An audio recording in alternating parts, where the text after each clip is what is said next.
Good afternoon students. बेटा solution इस chapter का ये बोर्ड लेक्चर 10th नंबर, ठीक है। इसके लास्ट लेक्चर में हमने राउट्स लॉ एक्सप्लेन किया था, बराबर। इसी से आगे का ये पोर्शन है, ठीक है ना, वेपर प्रेशर से कनेक्टेड। तो बेटा टॉपिक है expression for molar mass of solute from vapour pressure, ठीक है ना। तो इसे आप किस तरह से डिराइव करेंगे, बराबर है। तो सबसे पहले बेटा इसमें कुछ चीजें कंसीडर करना है। Consider W1, W2, M1, M2, X1, X2, ये तीन चार चीजें हमको कंसीडर करनी है, ठीक है ना। तो W1 का मतलब क्या होता है बेटा? Mass of solvent, mass of solvent. W2 का मतलब होता है मास ऑफ सॉल्यूट। M1 का मतलब होता है मोलर मास ऑफ सॉल्वेंट, और M2 का मतलब होता है molar mass of solute. X1 का मतलब होता है मोल फ्रैक्शन ऑफ 1 है तो सॉल्वेंट, और मोल फ्रैक्शन ऑफ सॉल्यूट, ठीक है। इस तरह से पहले कंसीडर कर लिया हमने, ठीक है। उसके बाद में नेक्स्ट पोर्शन, ठीक है ना।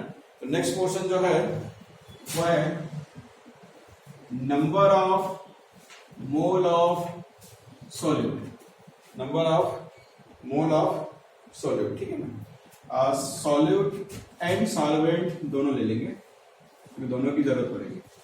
Number of mole of solute and solvent, ठीक है।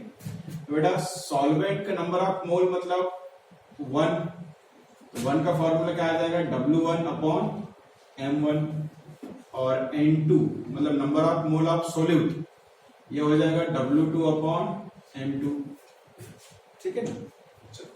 उसके बाद में नेक्स्ट पॉइंट में दिया है mole fraction of solute, mole fraction of solute, ठीक है ना। तो ये होता है X2।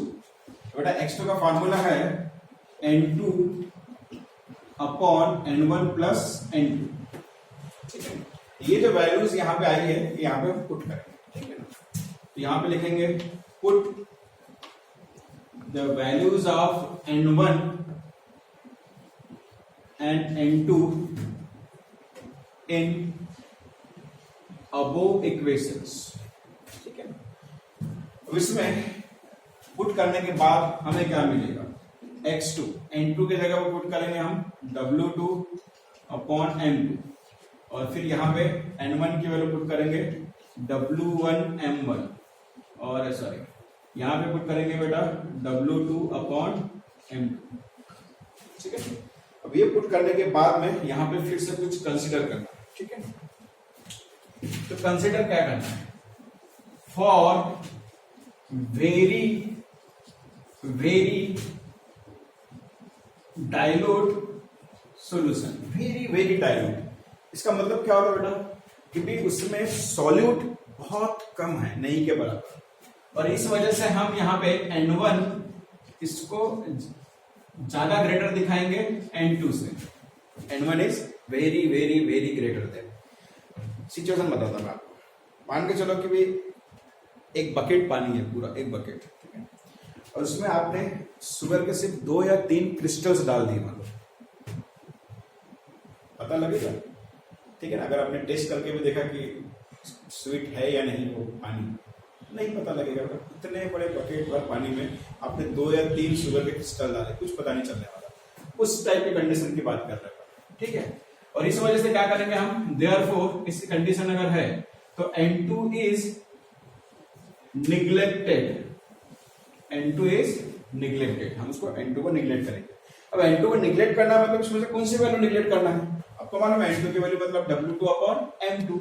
अब यहां पे भी है और यहां पे भी है, तो हम सिर्फ यहीं पे निग्लेक्ट कर सकते हैं बेटा। क्यों? तो ये नीचे वाली जो वैल्यू है ना, ये किसको रिप्रेजेंट करती है? Solution N1 plus N2। मतलब पूरे बकेट भर पानी में अगर 2 दाने हैं शक्कर, ठीक है, क्रिस्टल्स है शुगर के, तो कोई मायने नहीं रखते। लेकिन बेटा वो 2 दाने अगर अलग से रखे हैं, तो पेपर के ऊपर रखे मानो अलग से, तो मायने रखते हैं ना, है कि नहीं? तो ये ऊपर वाला जो पोर्शन है बेटा, ये इंडिपेंडेंट ये है, और ये वाला क्या है? सॉल्यूशन। इसलिए सॉल्यूशन में जो पार्ट है N2 का, वो निगलेक्ट कर सकते हैं, इंडिविजुअल नहीं कर सकते।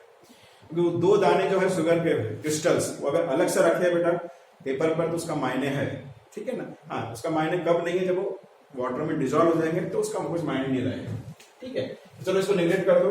तो निगलेक्ट करने के बाद में क्या मिलेगा, ठीक है ना। देयरफॉर निगलेक्ट करने के बाद में ऐसा लिखेंगे, we get x2 equal to, क्या बचा अभी अपने पास? W2 M2 अपॉन, इसको अपॉन को ऐसा करके मल्टीप्लाई कर देगा, तो W1 अपॉन, ठीक है ना। तो ये हो जाएगा यहाँ पे M1 अपॉन W1, इस तरह से, ठीक है ना। ये ऊपर जाएगा तो रिवर्स हो जाएगा, बराबर, ठीक है। अब इसके बाद में क्या? अब इसके बाद में बेटा यहाँ पे हमें रिलेटिव लोअरिंग ऑफ वेपर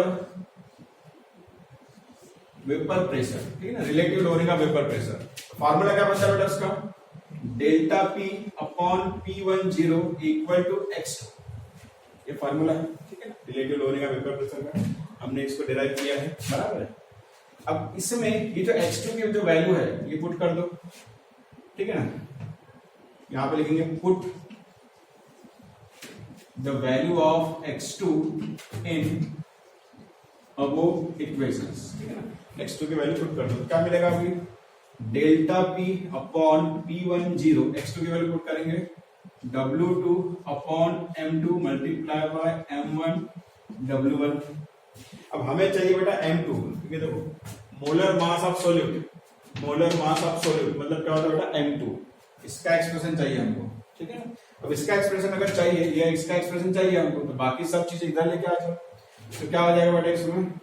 ये डेल्टा P अपॉन P10 ऐसे रहेगा, इधर आएगा तो ये W1 ऊपर और ये W2 नीचे और ये M1, और ये रहेगा 1 अपॉन M2, बराबर।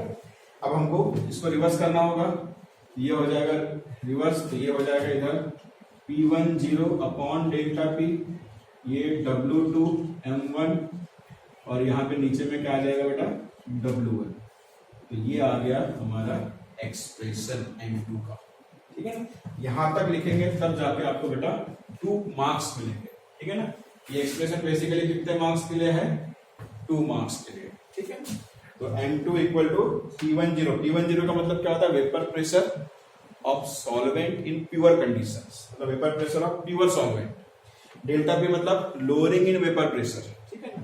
ये बाकी का मतलब तो लिख चुके हैं ऑलरेडी, ठीक है। तो इस तरह से यहाँ पे हम इसको कंप्लीट करते हैं बेटा, ठीक है। Thank you.